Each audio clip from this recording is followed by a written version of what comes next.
vamos seguindo o RF Pets, falando agora sobre os direitos deles. Recentemente, o Senado aprovou um projeto de lei que torna obrigatório o transporte de cães e gatos em voos nacionais. A futura lei leva o nome de Joca, em homenagem ao cachorro que morreu por um erro de uma empresa de aviação no ano passado. Para falar mais sobre esse assunto com a gente, o advogado Yuri Fernandes Lima. Seja muito bem-vindo, doutor. Um prazer estar falando com você sobre esse assunto que é tão importante. Bom dia, eu que agradeço. Doutor, para a gente começar então, quero que o senhor fale para a gente o que é exatamente essa lei Joca e por que ela é tão importante de fato, quais são os direitos, que essa lei garante. A lei Joca, ela tem esse nome, inclusive, porque acredito que a maioria deva lembrar, nós tivemos um episódio recente muito triste, em que um cão da raça Golden, chamado Joca, ele saiu, se eu não me engano, daqui de São Paulo, em direção ao Mato Grosso do Sul, mas ele acabou indo parar em Fortaleza e morreu no aeroporto de Fortaleza, né? Foi um caso muito triste, que gerou revolta e repercussão nacional. Então, houve uma grande mobilização em termos, tanto na Câmara dos Deputados quanto na ANAC, houve uma audiência pública na época para regulamentar essa situação, né? Para impedir que os animais continuem sendo levados no porão dos aviões, né? E sejam levados na cabine junto com os seus tutores. Então, por isso que se chama Lei Joca, né? E essa é a importância dela. A gente tem vários outros exemplos, vários outros casos de animais que morreram, que foram extraviados em viagens aéreas, né, no Brasil.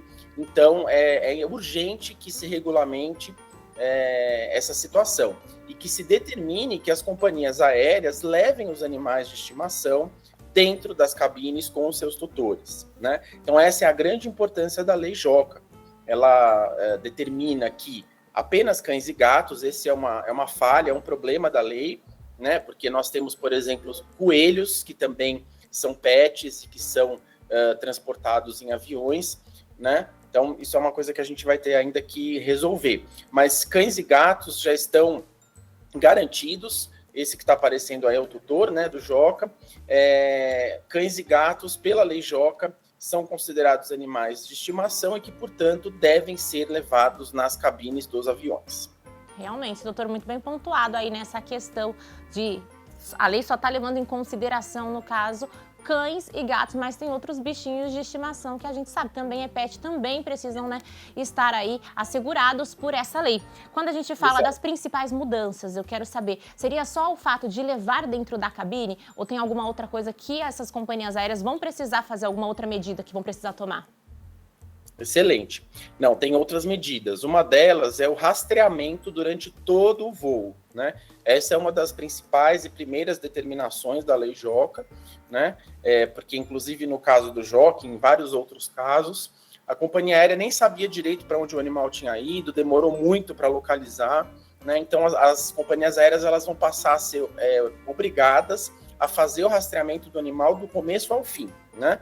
Uma outra determinação que foi, na verdade, suprimida no Senado, mas constava do texto original, era a obrigatoriedade de haver um médico veterinário à disposição em todos os aeroportos que tivessem mais de 600 mil passageiros, né? Mas o Senado achou essa determinação exagerada e suprimiu do texto, infelizmente, porque seria muito importante ter um médico veterinário presente nos aeroportos, né, justamente para acudir o animal numa situação de emergência, né?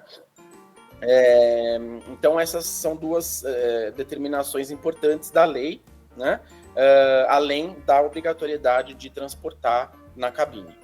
Realmente, faria toda a diferença, ter ali o atendimento veterinário disponível no aeroporto, afinal os pets merecem isso e são como filhos, né? Tem muitas famílias que tratam como filhos. Eu quero saber agora o que acontece, se alguma companhia aérea descumprir essas medidas. Perfeito. Inclusive nós tivemos, essa semana um caso de um descumprimento de uma decisão judicial por uma companhia aérea. O que acontece se houver descumprimento? Primeiro, pode haver a fixação de multa, diária por descumprimento, que aí a companhia vai ter que pagar, e pode haver também uma responsabilização criminal né, do responsável ali dentro da empresa por essa determinação, né, por essa determinação de descumprimento da ordem judicial, porque nós temos no Código Penal o crime de descumprimento de decisão judicial. Então, essas são as duas principais consequências no caso de descumprimento, né? E mesmo havendo essas duas consequências, infelizmente, nós vemos ainda casos de descumprimento de decisão judicial, né? Então, com a lei, vai se tornar ainda mais importante, né, essa determinação. E aí, se houver descumprimento, mesmo com a lei em vigor, né, aí também outras medidas podem ser tomadas contra a companhia aérea, inclusive ações de indenização por perdas e danos, né, danos materiais e morais. Certo. Além, né, do transporte aéreo, no caso, essa lei, ela pode influenciar outras formas de transportar o pet? Olha, eu acredito que sim, né? Hoje, o transporte aéreo, ele é o mais complicado, né? É o que tem mais burocracia, é o que as pessoas têm mais dificuldade de conseguir transportar, e é o que ainda a gente vê muitos casos de resistência da companhia aérea. Quando tem decisão judicial, ainda há descumprimento, né? Nós tivemos um caso também, há alguns anos, em que era um coelho, tinha uma determinação judicial e na hora ali a companhia aérea se negou, até houve uma agressão física aos tutores, até a caixa de transporte que o coelho estava foi arremessada, né? Por sorte não aconteceu nada com o animal. Mas eu acredito que vai ser um passo importante até de conscientização, né? Para toda a sociedade, e aí a gente vai ter mais facilidade com outros meios de transporte, também com outras situações envolvendo animais. A gente está num processo bastante importante de reconhecimento dos direitos dos animais. Nós temos ainda muita resistência de grande parte da sociedade, até mesmo do judiciário, do legislativo. Então, a aprovação dessa lei, a regulamentação do transporte aéreo de animais, ela vai ajudar nesse processo de conscientização e de aceitação da sociedade com relação aos direitos dos animais. Com certeza, e muito importante, de fato. Agora eu quero saber, né, quais são os direitos dos passageiros que não têm pets, mas eles podem ser aí afetados, né, por essas mudanças. Ótima pergunta.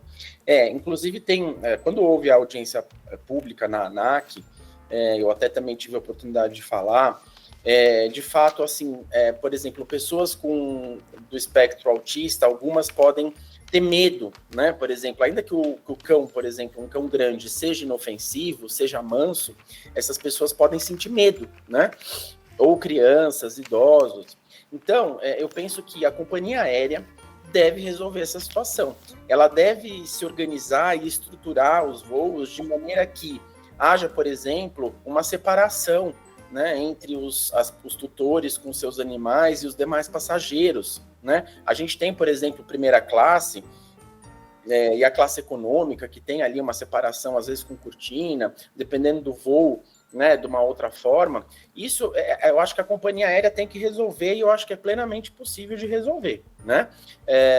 Eu lembrei também, nessa ocasião da audiência pública, que o transporte aéreo é um serviço público essencial, e como ele está nas mãos da iniciativa privada, cumpre ao Estado, por meio das agências reguladoras, no caso a ANAC, né, fiscalizar essa atividade e garantir os direitos de todos os cidadãos brasileiros e dos animais também, né? Certo, doutora. Agora, para a gente ir finalizando, né? Essa lei, apesar de ter sido aprovada pelo Senado, ainda não está em vigor. Qual que é o próximo passo, né, para o pessoal de casa entender as etapas? No Brasil nós temos o sistema bicameral, né? Então a gente tem a Câmara dos Deputados e o Senado. Então essa lei, ela se originou na Câmara dos Deputados e ela tem necessariamente que ir para o Senado. Como no Senado houve a aprovação, mas com alterações do texto original, né? Esse caso que eu mencionei, da supressão da determinação de ter veterinários nos aeroportos, então como houve essa alteração, ela tem que voltar agora para a Câmara dos Deputados, né? Sendo aprovada dessa forma na Câmara dos Deputados, ela vai para a sanção presidencial. Então aí o presidente da República vai sancionar a lei integralmente, ele pode vetar a lei e ele pode sancionar parcialmente, ele pode vetar um ou outro dispositivo e sancionar o resto, né? Então ainda temos aí um processo pela frente, né? Volta para a Câmara dos Deputados e depois vai para a sanção presidencial. Depois que o presidente sancionar, aí ela vai entrar em vigor, né? Então ainda temos um tempo aí até essa lei entrar em vigor. Mas as companhias já estão avisadas, né? Precisam aí já começar a se regulamentar nesse caso, para justamente quando a lei entrar em vigor, não ter desculpa para colocar em prática todas as medidas que estão sendo, né, mencionadas. Doutor, muito obrigada pela participação, foi um prazer falar com o senhor hoje sobre esse assunto tão importante para os nossos pets, viu? Eu que agradeço, muito obrigado.